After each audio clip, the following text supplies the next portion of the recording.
Brew Strong is brought to you by Blickman Engineering, home of the top-tier brewing stand. Visit them online at blickmanengineering.com.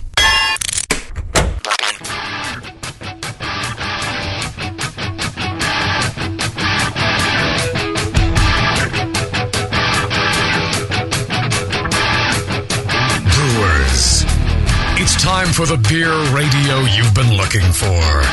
This is the show that dispels myths, tackles the toughest topics, and makes no apologies for geeking out on beer.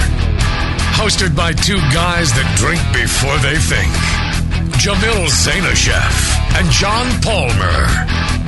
This is Brew Strong.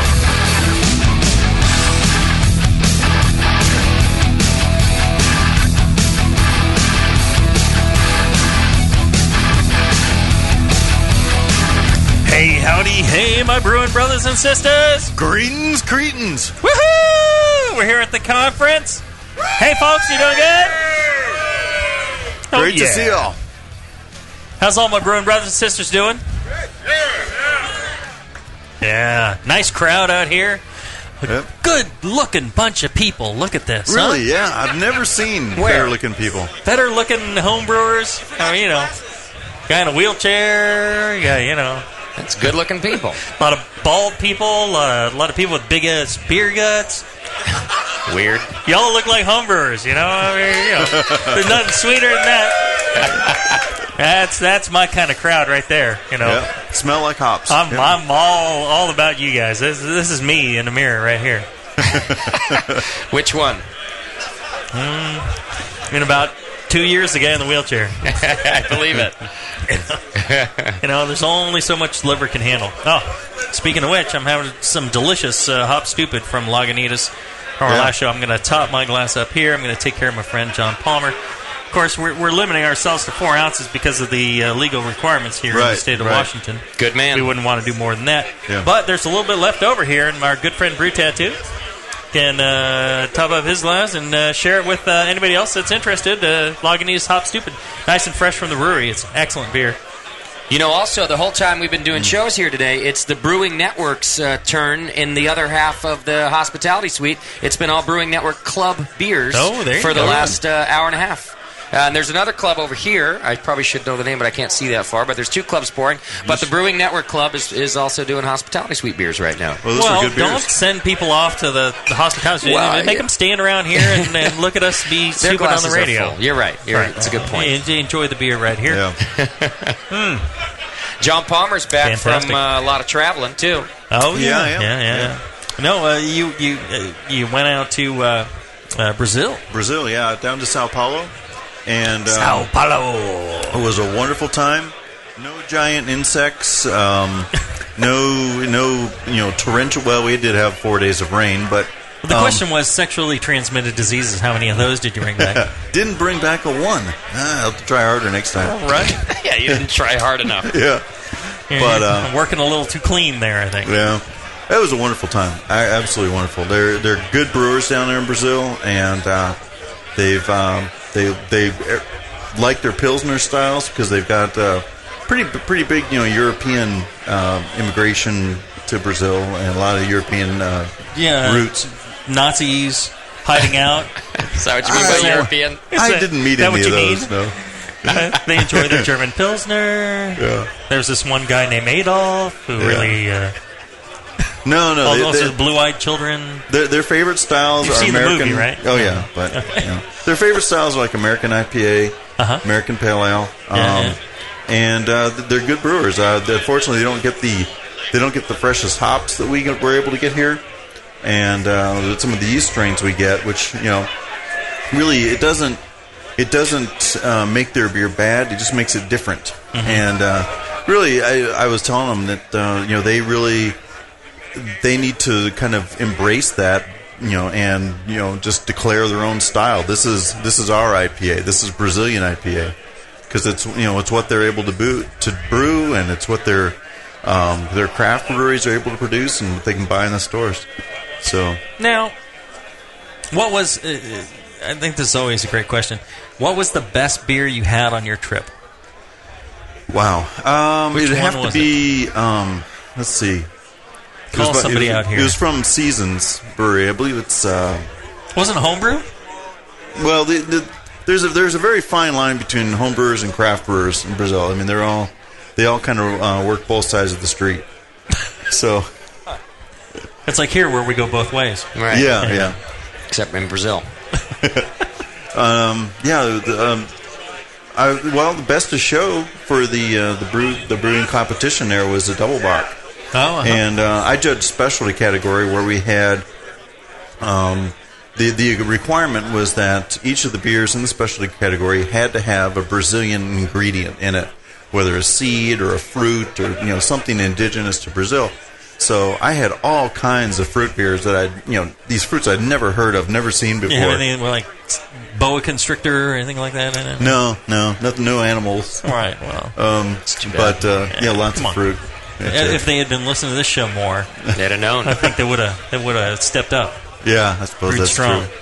Did you get a Brazilian wax to go down there? Is that part of you have to do that? No, I didn't think of that. It's too bad, Palmer. Yeah. I should have talked to you before I left. You could use one. You're a little hairy.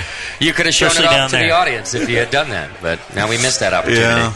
No, it could have been like, Idiot Abroad. I could have gotten it down there. Right. I did see that they made a T-shirt just for you. The Brazilians love you. Yeah, that was awesome.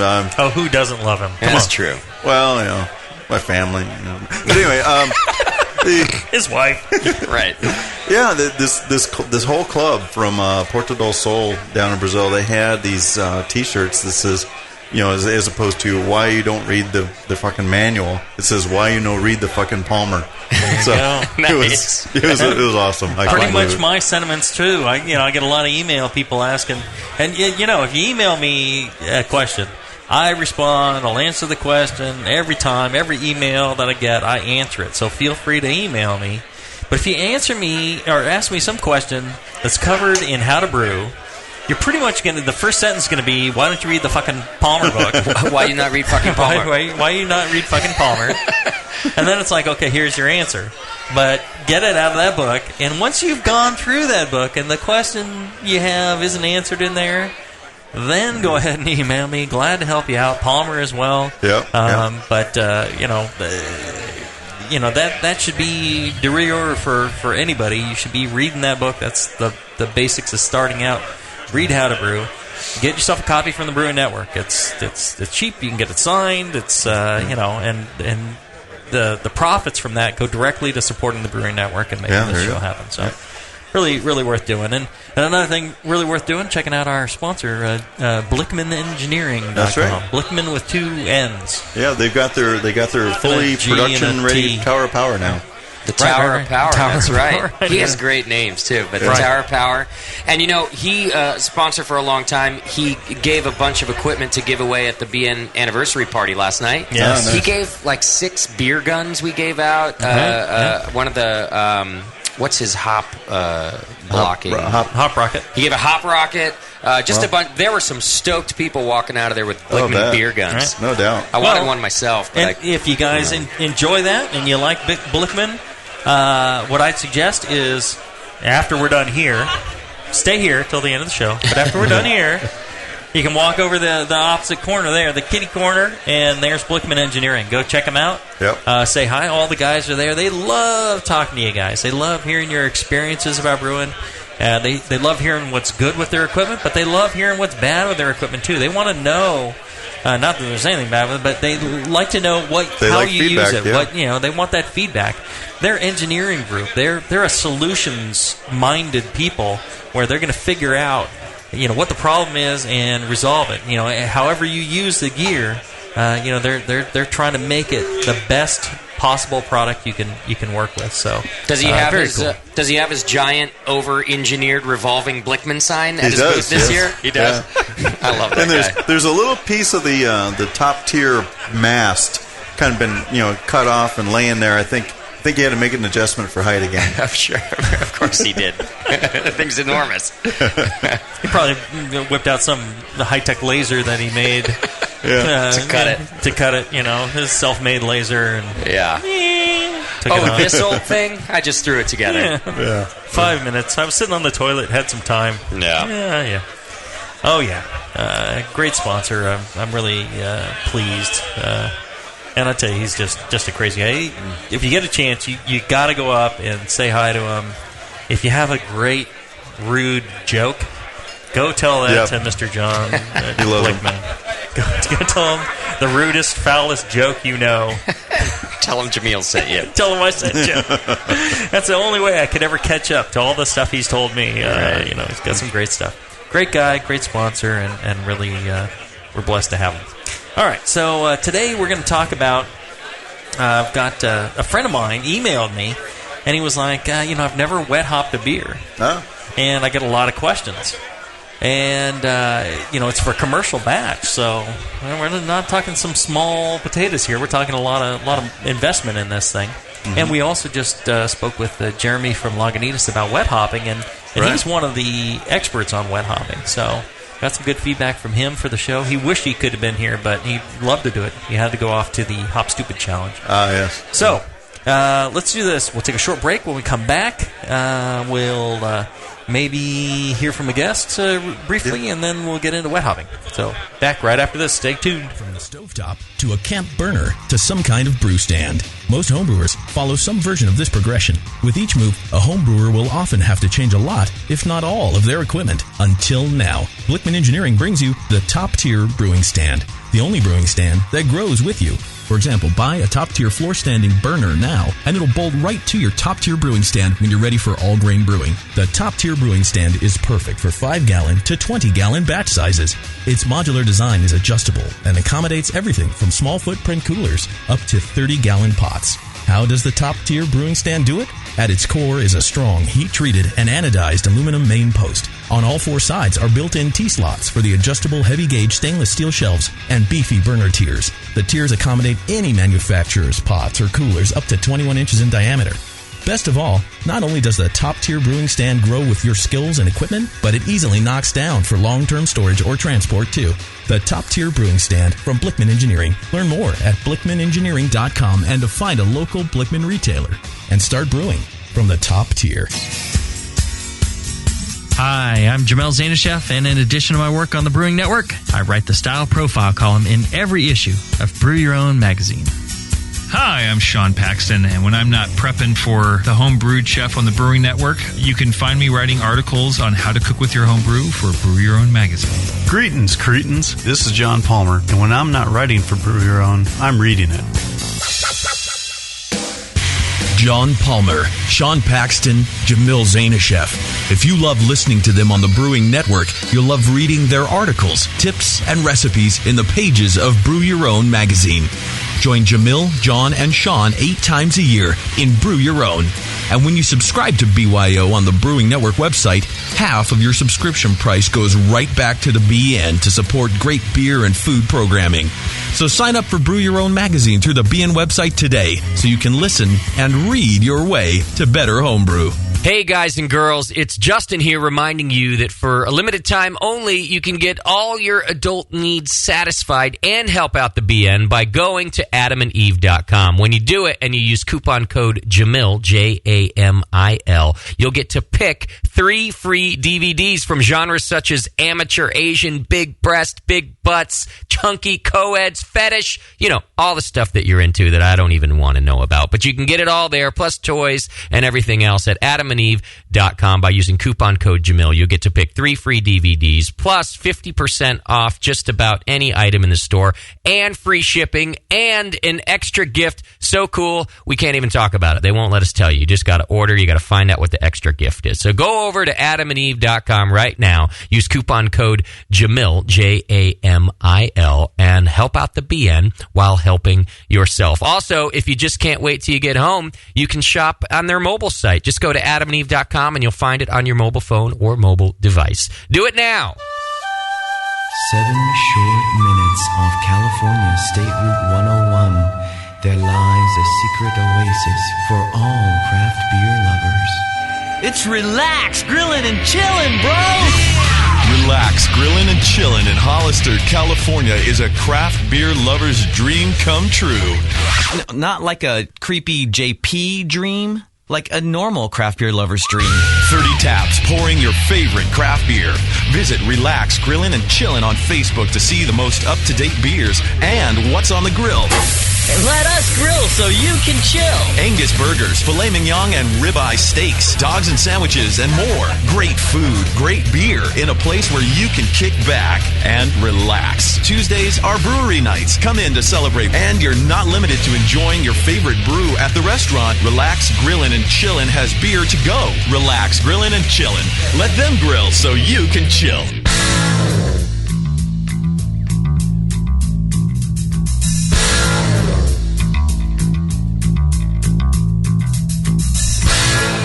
Learning to brew has never been so disgusting. This is Brew Strong.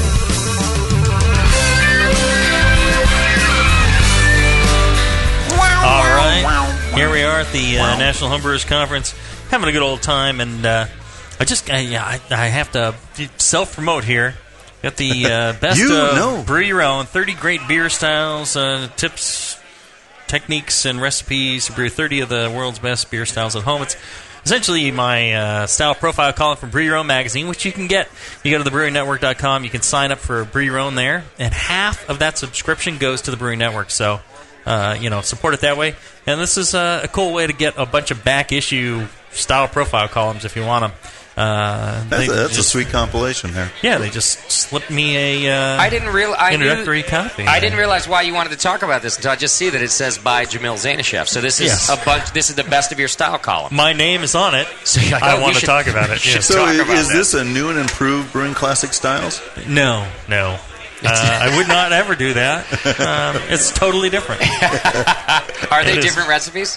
Some of them are, yeah. The thing about doing the Brew Your Own style profile column is I have 3,000 words there to talk about the recipe, talk about the styles, talk about the recipes, what you do, what you don't, and they allow me to do more recipes. Whereas Brewing Classic Styles, it was very, I had 100 words, 150 words, and one recipe generally. So, can I read a quote from it? Sure. This is under the Belgian Pale Ale. This is the stuff you'll find from Jamil. There's no sexual references in there. No, it starts with, while the fruitiness can be readily apparent, it shouldn't be as bold as some other Belgian beer styles, and it should not be so prominent that it overshadows the malt character. Any spicy phenolic notes, when present, should not be more than a low background note. A tiny touch of clove-like spiciness is all it takes. And again, that's for the Belgian Pale Ale. So good tasting notes. Right. Yeah. Again, when you have 3,000 words, you can go into detail, and you can...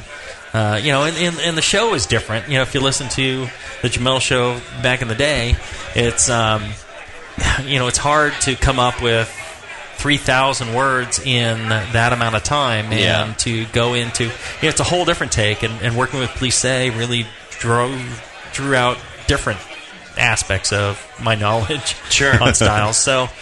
You really should do all three. You should buy this. You should subscribe to Brew Your Own magazine. You should listen to the shows, and you should buy Brewing Classic Styles. And then 30 great beer styles. You're pretty close to knowing what I know about the beer styles. So, and what we're talking about today is wet hopping.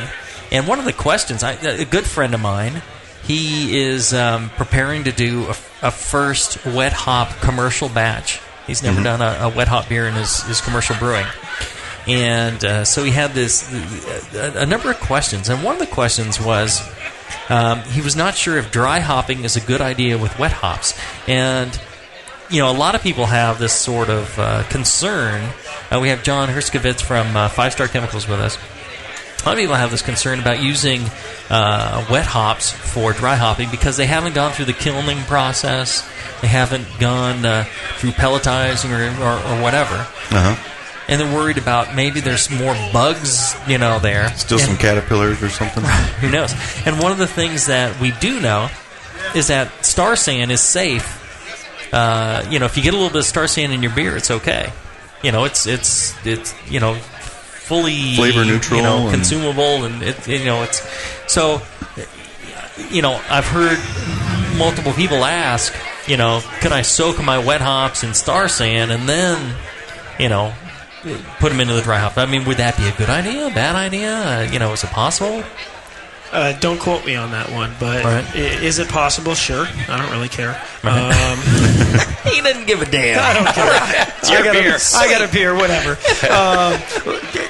I have to be careful when I talk about that because that's a EPA registered product, and the government won't let me say stuff like that. No matter how food safe it is, they they're looking at it as a killer. Yeah. It says follow the instructions. So the instructions on the label say follow the instructions on the label. However, if I wasn't talking about Star San specifically, and I was talking about an acid anionic product per se that had ingredients similar to, say, Star San, I think that may be a good choice. Yeah. Well, and one of the most popular shows we've ever done, and we went into depth on some of this stuff, was way back in the beginning of the Brewing Network with Charlie, one of the creators of some of the 5-star products, and I think Star San was one of them.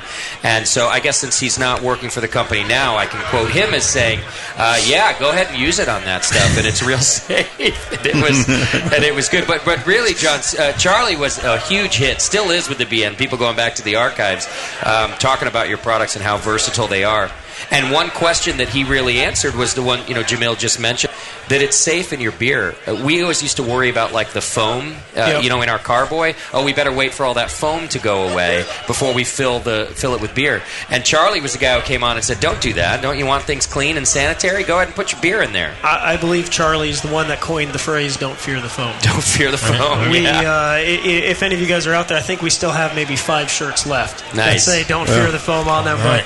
But, we're big proponents of cleaning and doing proper stuff. So we make sure that you clean with PBW first, followed by Star San.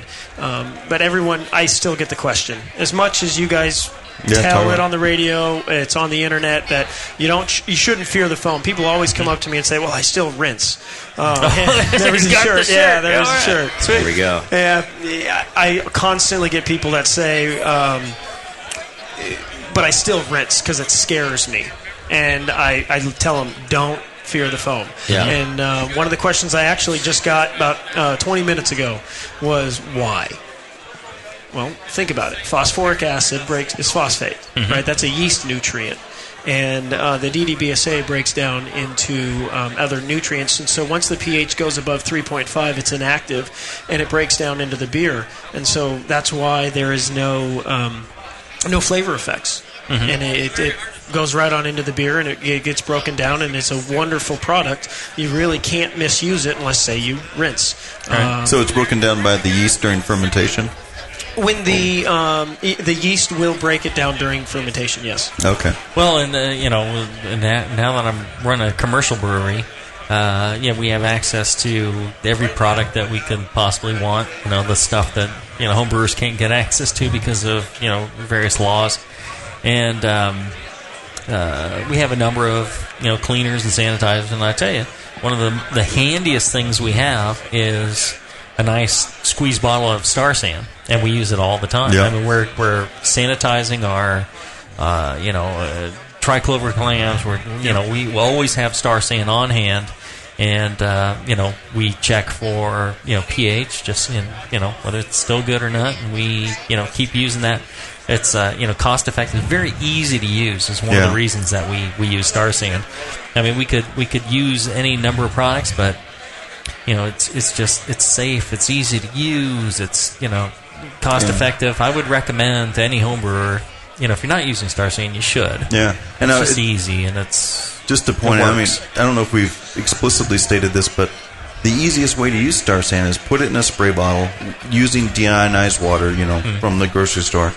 And that will last months. I mean, it won't turn cloudy. It's still ready to go. And in a squeeze bottle form, you just spray down your whatever you need. That whole cloudy thing, so I was telling all my guests, I'm like, look, if it's cloudy, I'm not so sure it's still effective.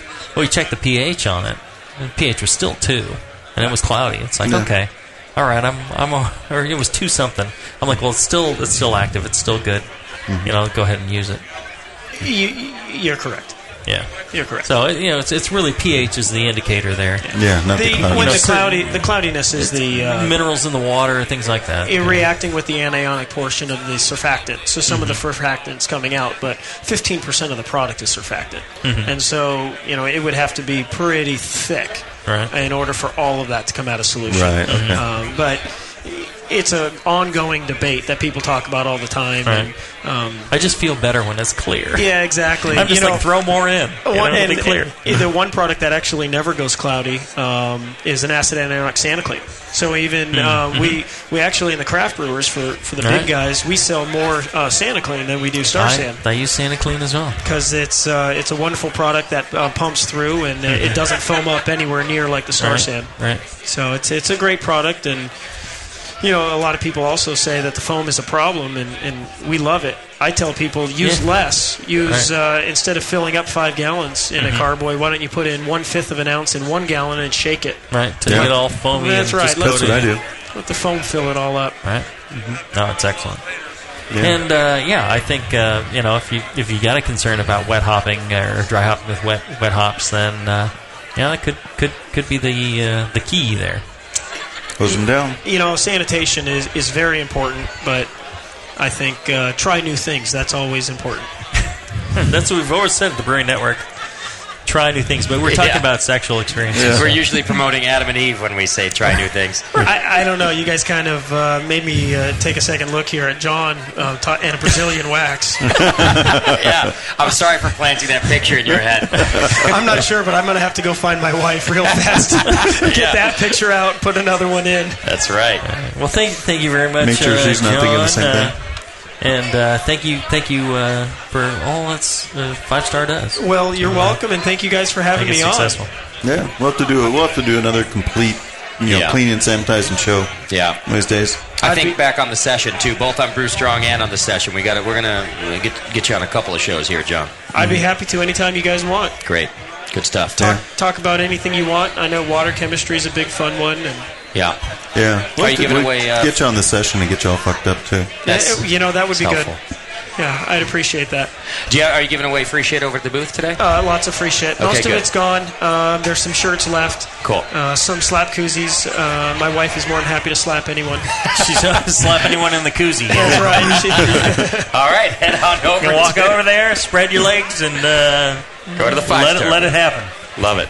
Thanks, John. All right, thanks, guys. All right, let's take a short break, and when we come back, we'll dive into these questions about wet hopping right after this. By popular vote from the Northwest Brewing News, HopTech has been voted the best homebrew shop in Northern California. Serving homebrewers for nearly 30 years in Dublin, California, HopTech carries more than 40 different kinds of hops and more than 60 different grains. Malt extract, spices and sugars, hop oils and extracts. Open every day except Wednesday or shop online anytime at hoptech.com or call 1-800-DRY-HOPS, 1-800-379-4677. With in-store classes almost every Saturday, huge selection, and a dedicated commitment to their customers, HopTech is one of the longest running and passionate homebrew stores, period.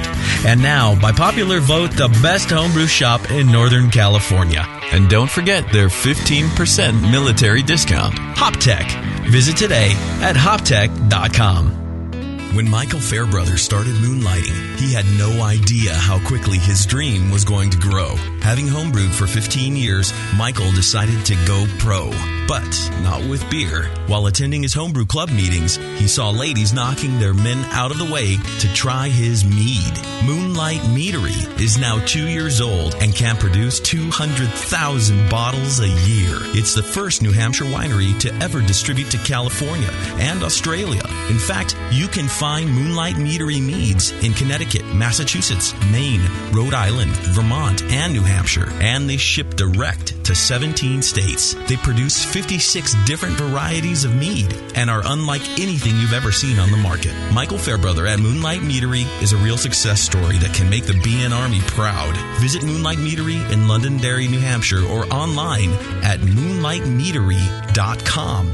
Relax. Are you a member of the American Homebrewers Association? Well, you should be. Members of the AHA can focus on brewing beer, and the AHA takes care of the rest. The American Homebrewers Association advocates on behalf of homebrewers like you to legalize the hobby in all 50 states and make sure that beer laws make sense. Plus, there are many great benefits that come with your AHA membership, like pub discounts that give you awesome deals at bars, restaurants, breweries, and more. Zymergy Magazine and eZymergy for tons of articles, how-tos, easy-to-follow recipes, and news about the hobby you love. And access to the members-only content on homebrewersassociation.org. But the AHA can't do it without your support. Join today so the American Homebrewers Association can keep fighting for your home brewing rights. Visit homebrewersassociation.org or join right now from the homepage of the Brewing Network website. Relax. Don't worry.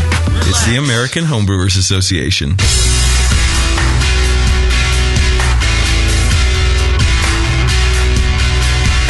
Like the Lance Armstrong of the beer world. Except for that nut thing. This is Brew Strong.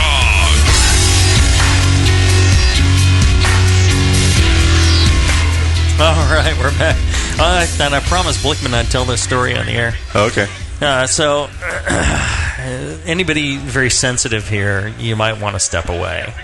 Because sensitive. This is quite personal and fairly graphic. But, I got a little spot on my chest, thinking, could be skin cancer, who knows? Yeah, time to go into the doctor. Catch up or something. I got other weird things going on, and one of the weird things going on, I ended up with this white oval spot on my penis. On the head of my penis. Here it goes. Like I said, if you're sensitive, step away now. All right. So, I need to step away. I need to step away. So I go into my general practitioner, a lovely woman who, straightforward doctor. And she's looking at all this, and she takes a look at these things, and she says, well, we should get some photos of this and put them online. Send it over to dermatology. Oh. I'm like, okay. So they take a picture of, my chest. They take a picture of my penis and send it over to dermatology. She gets them on the phone. And she goes, well, the thing on your chest, they want to do a biopsy of that. The thing on your penis, they say it might be from rubbing. Yeah. We've seen this before in teenagers. And so I'm looking at her, I'm like, well, I understand what you're saying. But I think it's perhaps something else. She goes, no, dermatology is actually pretty certain it's from rubbing. Wow. And I'm like, look, wait, no, I think I would notice if there was that much rubbing going on. Wow. If I rubbed the color off my dick, I would notice. Oh, man. Again, I'm sorry if this is a little awkward for all of you, but... So did you get a second opinion? So I'm like, let me talk to the dermatologist. So like, okay, we'll send you to the dermatologist. They go to the dermatologist, and they, like, slice a big hunk off my chest, and they're like, oh, we'll send it out. And I'm like, well, I got this, white spot. And I'm thinking, I'm losing color. I got the Michael Jackson disease. I'm turning into a white man. I'm no longer a man of color. I'm becoming a white boy. Right. In spots. You're in the worst place. In the worst place, yeah. Yeah, where everybody will notice it. Yeah. Right, nobody wants a white dick. I'm sorry. Come on. Let's face it. You want. Anyway, so I go in there and I show it to this lady, and she looks at it and she goes, well, I said, she's looking at it, I said, now look. You tell her to touch it? To tell you honestly, tell you the truth. Touch it. Touch it a little bit more. The spot will get bigger and you can see it a little bit better. She's like, Jamil, this is how this thing started. I'm telling you. Right. No, I said, so, I guess previously dermatology said it was from rubbing. Right. She's like, yeah. And I said, look, if I was masturbating that much, I gotta have to be masturbating like a monkey in a zoo in order to rub the color out of my penis. Right. She's like, yeah. She says, actually, have you had any antibiotics recently? I'm like, yeah, I had pneumonia again, and they give me this course of antibiotics. She goes, well, that's it, actually. Certain antibiotics will cause this oval-shaped white spot to appear on the head of your penis. Only there. Apparently so. I'm like, you're kidding. Wow. She goes, no. She goes, it's not very well known, but that's what'll do it. She goes, it's temporary. It'll go away after like 6 months. Wow. I'm like, really? All right. So, well, I haven't been on vindication. It wasn't from rubbing. It wasn't from rubbing, right? I mean, I would know. I would notice that much rubbing. Seriously. Well, I haven't been on any antibiotics lately, but you did just save me a trip to the dermatologist. All right, there you go. Yeah. There you go. I know what's happening. I'm here to help. I'm here to provide information that is useful to all our listeners. And since most of the listeners are male, Justin, you know it's rubbing now? Or what? Now I know it's rubbing. Now it's rubbing. Right, I'm going to point out that it really takes a great deal to embarrass me. And that was it? Yeah. You really... And I told you, nothing embarrasses me. Man. So there you go. Well, I'll tell you. It's something else awesome is one of our great sponsors, adamandeve.com. They'll fix everything up. Good Absolutely. All right. So we're talking about wet hops. We're talking about yes. penises. No, we're talking about wet hops. And so this friend of mine who will regret asking me these questions for the rest of his life. He had a series of questions about how to best use wet hop. Yeah. He'd never done a wet hop beer before. He probably wanted his whole family to listen to this show to hear Kids his questions. Gather round. Dad's getting his questions answered. Oh, man. All right. So one of the questions was, don't use wet hops for too long in the boil, if at all. Oh, really? So you're not using them for bittering additions, then? You're using them in the boil. Right. Well, because a couple of things. If you're growing wet hops at home, you don't know what the alpha acid is, and it's uncontrollable. If you're using them commercially provided, where you do know what the alpha acid is. The thing is, there's a lot of moisture in there. A lot of very green flavors. One of the things about wet hop beers is that they tend to have this very grassy, vegetal kind of character to them, which can be unpleasant if it's excessive. So that's one of the things. I was speaking with Jeremy from head brewer at Lagunitas Brewing Company. He was just here doing a show with us, and one of his things was, look, when they pelletize the hops, or when they kiln the hops, let's say you're talking whole leaf hops, it gets kilned to about 130 degrees Fahrenheit. 130 degrees Fahrenheit, if you're worried about that being a problem on hops, for hop aroma, then why would you subject them to 212 degrees Fahrenheit in the boil? Good point. It's meaningless to add wet hops to the boil unless you're looking for a grassy flavor. Yeah, you should not use them in the boil. You should only use them in dry hopping because you're far exceeding the temperature of kilning. You're losing all those, that character and aroma that you were looking for. Those very delicate, oils and such. So, you want to, only use them in dry hopping is what he was saying. Okay, so, makes sense. Does that mean that if I see one of these all wet hop beers advertised, that they're either lying or it's probably not a very good beer? I doubt they're lying. The other thing is, I think it's just going to be a lot more grassy. Okay. And, the interesting thing is, so Colin Kaminsky, our good friend at Downtown Joe's, I took Peter and Barry, my Australian friends, we're doing a road trip up here like we do every year for the conference. And we stopped by Downtown Joe's and talked to Colin, and he had a beer that he had freeze-dried his wet hops. He couldn't use the wet hops that came in. He was out of tank space, so he freeze-dried them in a very long, slow process, and then used those. And so he presented that wet hop beer to us. And what was in there was these really delicate, light oils and aromatics of wet hopping, but with zero grassiness. And from the freezing process, breaking that chlorophyll I down? think getting all that moisture out or something. Yeah. I don't know what it was, but there was no grassiness, and it had all this light, interesting, really floral, fruity hop character in it. And it was all Chinook, I think he said. Okay. And so we were tasting this, and he's like, this is the wet hop beer, freeze-dried wet hop beer. And I'm like, it doesn't seem like a wet hop beer because it doesn't have the grassiness. So if you're looking for a very, traditional wet hop grassiness, that's not the way to go. But, I thought it was fascinating. I'd never heard of anybody doing this before. Yeah, it is new. And he's kind of captured the best of both worlds. I'm sure he must have lost some of the aromatics because, just storing hops over time, I think some of those really delicate volatiles are driven off. Mm-hmm. But, that might be one way to go. Okay, but as a general rule, if we're not going to try to freeze dry these, we don't want to bitter with our wet hops. Unless we're looking for grassy beer. Well, and they tend to be, commercially, they tend to be far more expensive. Okay. They're ridiculously expensive compared to, dried hops. Yeah. If you're doing it yourself in your backyard, you don't know what the bittering level is. So, again... Beer can be all over the place. Right. The best thing is, Jeremy was saying the best thing is use all your standard pellet hops. Keep it clean, keep it and bitter with those, and do those for your boil additions.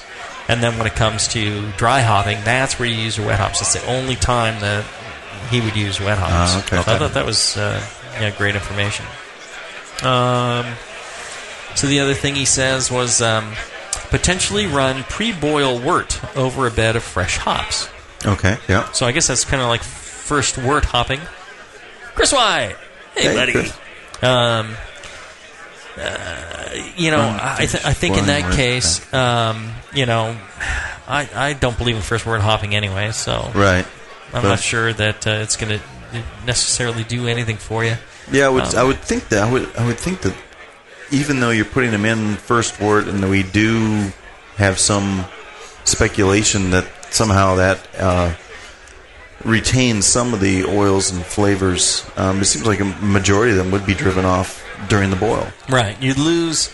the difference between, the reason why you're using these wet hops is they haven't been kilned. They haven't been dried. They haven't gone through the process that drives off some of those aromatics. Right. That's why you're using them. So then if you put them in and boil them at 212 with a lot of, gaseous steam vapor coming off, you're carrying all that off, so you're going to lose it anyways. I would think so. I think the only thing you're getting out of that is grassiness. Mm-hmm. So the other suggestion was use a clean, restrained bittering hop to act as a backbone for aroma additions. Yeah, it makes sense. That's always just like Magnum or something. Good common sense anyway. Yeah. Unless you're doing a real delicate beer and you want to use something that has character for the boil to kind of let that carry through very subtly, I would go that route.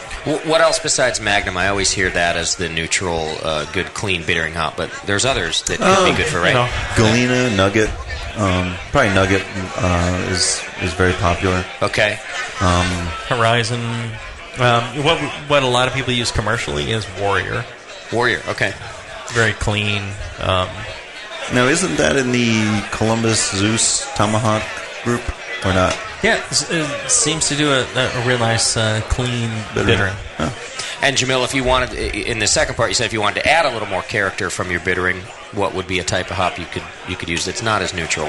It's a good bittering. Any high oil hop.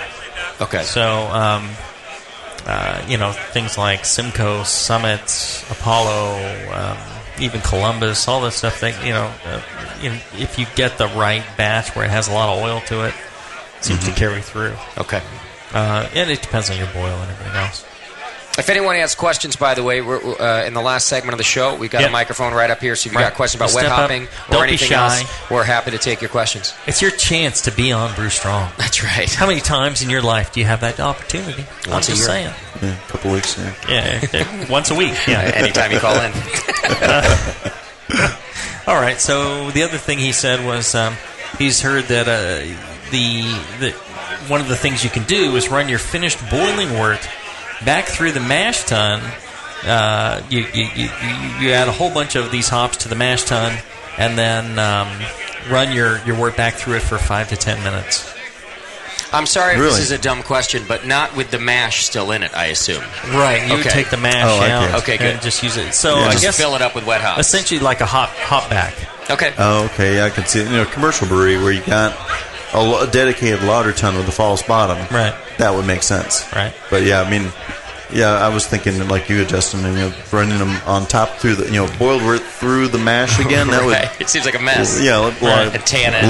Lactic acid inoculation. Oh, there you go. Yeah. Right. Oh, that might be a good idea if you're going for that. But and again, with the mash tun, I'd be careful of that because, like you're saying, I think you run boiling liquid into a vessel that's not quite up to heat. Right. It's going to cool down. You could run into troubles there. A dedicated hop back is probably a better choice. Mm-hmm. And the thing that I think for homebrewers that would be ideal is a hop rocket. Yeah. So Blickman hop rocket, and you could go ahead and put your wet hops in there and run them out of there. I think that would be an excellent choice, or even recirculating it through there. I've been using my hop rocket the last couple of batches, and it really works great. Mm-hmm. No, it doesn't have any white spots on it. But it does have... Somehow I'll never live that down. I don't know why. It seems like a common, everyday story to me. Yeah, you'd think it'd be a red spot, really. The next Jamil shirt we're going to sell, it's just going to be an oval white spot on the front of the T-shirt. Everyone will know. Yeah, you'd think it'd be a red spot. It's like, come on. You don't rub the color out of it, I didn't rub the pigment out. Right. If I did, I would have seen the spot when I was like 16 and not like 50. Oh, my God. All right. See, I'll tell you. And I don't want to be offensive here to anybody. Right. You're just I believe I'm going to be, but I believe women doctors fantastic, right? Any job in the world, women are quite capable and able to do anything the men can do. Probably better, right? Well, and one of the things is you have a woman doctor when you got to do they can stick the finger up the ass and shave the prostate. Yeah, fantastic because they tend to have smaller fingers. So I'm just saying, skinnier fingers, better doctor. Right. So when you're paying for it anyway, right? It's fantastic. And if they're 18 and they wear like a geisha gown and all that, it's even better. But. I'm totally lost. Where was I? Wet hops. But no, I wasn't talking about wet hops. I was talking about my penis. No, so one of the things you're trying to get back on track. Yes, it's lost now. Never mind. I've been drinking hop stupid all day. But the thing is, I think a lot of female doctors do not understand male masturbation. I'm just saying, they realize you're not going to rub the color out of your penis. If you're a dude, any dude understands this. Yeah, you it's stop like, no, eventually. I'm not rubbing the color out of it. Yeah. This is just not going to happen. Yeah. So that would not have been suggested. Other than that, I think fantastic. So I don't want to be, all divisive and if the dermatologist who did the original diagnosis was a male, he wouldn't have suggested. He wouldn't have suggested you rub the color out of it. Right. It's like no, it's not from excessive rubbing. No. I think I would have noticed. Understood. So I think Aaron... Aaron Glass was here for a little while, and she's like... She's totally disgusted. She's like, oh, Jesus, I got to go. Right. I'm leaving. But this is kind of fine programming. she's back to say, no, it's okay. It's a fine kind of programming that Blickman supports right here. Thank you, Aaron. So we've got more listeners, or maybe less for Blickman now. Sorry, John. All right. So he also suggests ferment with a clean yeast. Make it a pale ale. Okay. Yeah. Use a standard clean fermentation. I think so. You're trying to highlight a very delicate, very subtle, fruity, floral, spicy kind of you don't character want from those don't want yeast character overriding that. Absolutely. And. The other thing he heard was he's not sure if dry hopping is a good idea with wet hops. Although Jeremy said that he would dry hop with wet hops, that's what right? Jeremy said that's the way he said that was the only thing he would do. Okay. Well, that's interesting. What's the thought that they might not be good to dry hop with? Is it grassiness again? No, the sanitation issue. Sanitation issue. And that's why we're talking to John from 5 Star about... possibly if you're really worried about that, you soak them in Star Sand or something, and then it's. But isn't the argument that dry hopping is okay because your beer is it's now an environment that's not as prone to infection? It has alcohol in it, right? Yeah, right. It's a less hospitable environment for bacterial contamination. Okay, and again, even if you're wet hopping versus dry hopping, you're still getting the oils and some alpha that's going in, and that is coating the bacterial cells, and that's what's providing the antibacterial mechanism. Okay. So I would think really that's independent of whether they've been dried or still wet. That's a good point, yeah. I mean, maybe it depends on the gravity of the beer, but so many brewers now are dry hopping, like you said, whether it's wet hop or not, that it seems like a fairly safe practice. Yeah. I think there's some potential for contamination. If you want 0 bacteria, 0 wild yeast, I think don't do it. Okay. But I think, in the world of, a beer like this, you're going to want to drink it quick.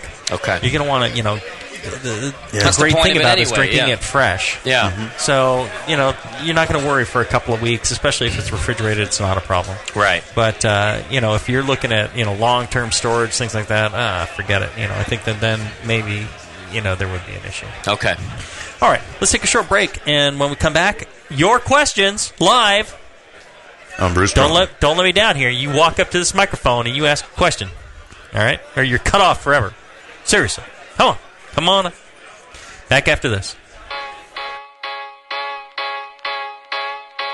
There's an app on the iPhone for just about everything, including beer. Apps for finding a pint of beer. Apps that look like you're drinking a pint of beer. And now, there's an app for brewing a pint of beer. Introducing BrewPal, the most all-inclusive beer brewing app for professionals and hobbyists that fits in your pocket and goes wherever you do. Recipe formulation that can be imported and exported with a customizable database. Mash and sparge calculations, yeast pitching rates, carbonation tables, and more. Available right now for less coin than a pound of grain. See BrewPal in action at brewpal.info and download it for your iPhone at a special introductory price right now.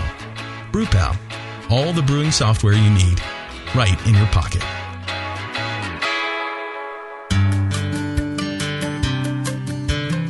Williams Brewing is your online resource for prompt delivery of quality home brewing supplies. Since 1979, Williams Brewing has offered the finest equipment and freshest ingredients, and the best customer service in the business. Cut hours off your brewing sessions by using one of their 11 varieties of famous Williams malt extract. Their new Snap-Lock stainless steel cam-lock fittings will make connecting your pump or heat exchanger quick and easy. Or check out their exclusive paintball tank-based draft beer equipment. They even have their own line of precision hydrometers. Go to williamsbrewing.com to browse their vast selection. That's williamsbrewing.com. Orders placed by 4 p.m. Pacific Time weekdays ship the same day. Brewing is easy. The Williams way. A vial of White Labs yeast is the key to your best beer. When you open a vial of White Labs yeast, you're giving your beer its best chance for a perfect fermentation. In addition to their already incredible variety of yeasts, White Labs is proud to announce WLP 90, San Diego's super yeast, now available year-round. WLP 90 is super clean, super fast fermenting, with low esters and has a neutral flavor and aroma profile. It's alcohol tolerant and highly flocculent. For more of the latest White Labs news, click over to whitelabs.com, where you can read reviews of yeast, learn in the lab section, and join the customer club. And if you should find yourself in San Diego, White Labs has a brand new training facility for craft brewers and home brewers alike.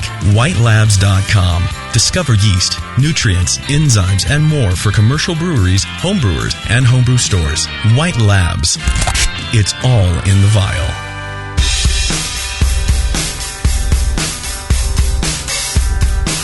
Back to your hosts, Jamil Zainasheff and John Palmer.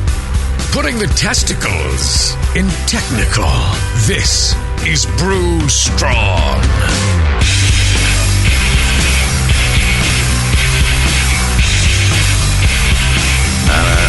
All right, we're back. We're here live at the NHC 2012. And apparently I offended many people from my story.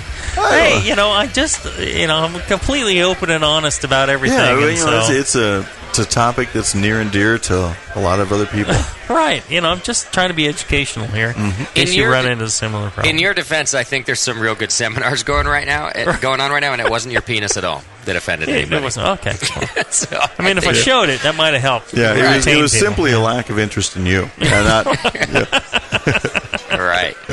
Well, all right. Never fear, because I've got questions about wet hopping. Okay. And partly because it's a style of beer that I struggle with. I've had a couple really great ones, so that it makes me want to have more to make some. But I've also had some real bad ones. Mm-hmm. So one question I have is about the ratio of how much hops to use, compared to normal hops. As you mentioned, especially if we grow them ourselves, we don't have a lot of alpha acid information, so we don't know about the bittering components, or even, for that matter, a lack of reference to the flavor and aroma components that are come out. Mm-hmm. So are there some general rules about, am I doubling the amount of hops? Am I tripling if I'm using wet hops? Well, you need to account for the weight of water in those hops when you harvest them. Now, I guess the commercial growers, their ratio is about 4.5 to 1. So if you were using wet commercial hops, you would use 4.5 times as many hops as the weight of leaf hops or pellet hops that you're using, right? So if I'm putting it into my beersmith or something, would I put, say, the same variety as if I bought a normal dried hop, and then multiply that by 4 to 4.5? 4.5. Okay. Now the thing is, and one of the reasons I always recommend about 7 to 1, and the reason I recommend 7 to 1 is that. I think a lot of homebrewers will harvest their hops before they are quite dry and spongy. So you're supposed to squeeze the cones and see they've actually started to dry out on the vine. Mm-hmm. Yeah, and should be resilient. Papery. Commercially, maybe 4 to 5, but homebrew, I would target around 7. In order to, just kind of, it's worked well for me in the past. I think that's kind of a good target to shoot for. Okay. And if we're doing that, let's talk dry hopping that way for a second. If we're doing that as a dry hop, that's a lot of hops. Right. I mean, so it seems like something It'll just float as a big load on the top of your beer.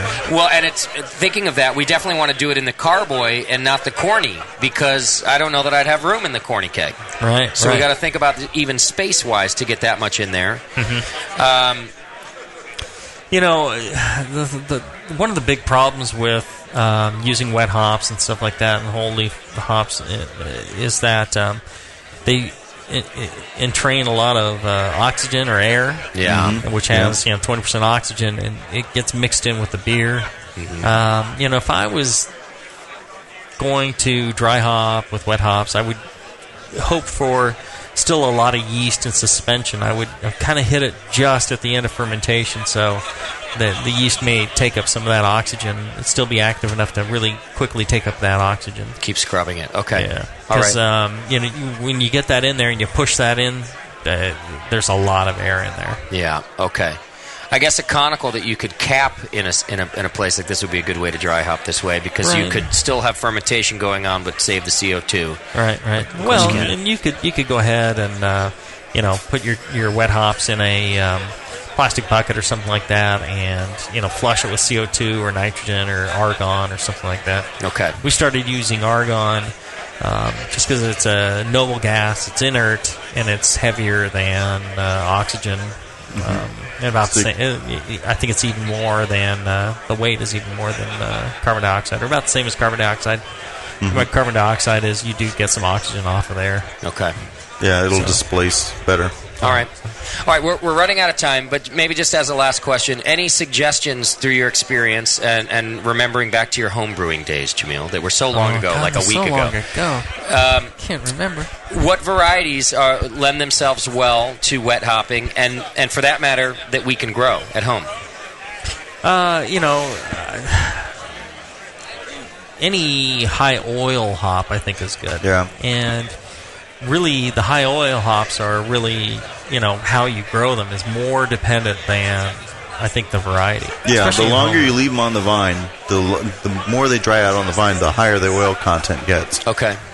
So you could use Cascade. Cascade's a real prolific hop for growing at home. Grows real well. Great. And you can leave that on and get a nice, and just keep smelling it. Smell for the oils and the aroma. Yeah, I like Centennial as well. Yeah, that'd be a good one. Chinook can be pretty decent.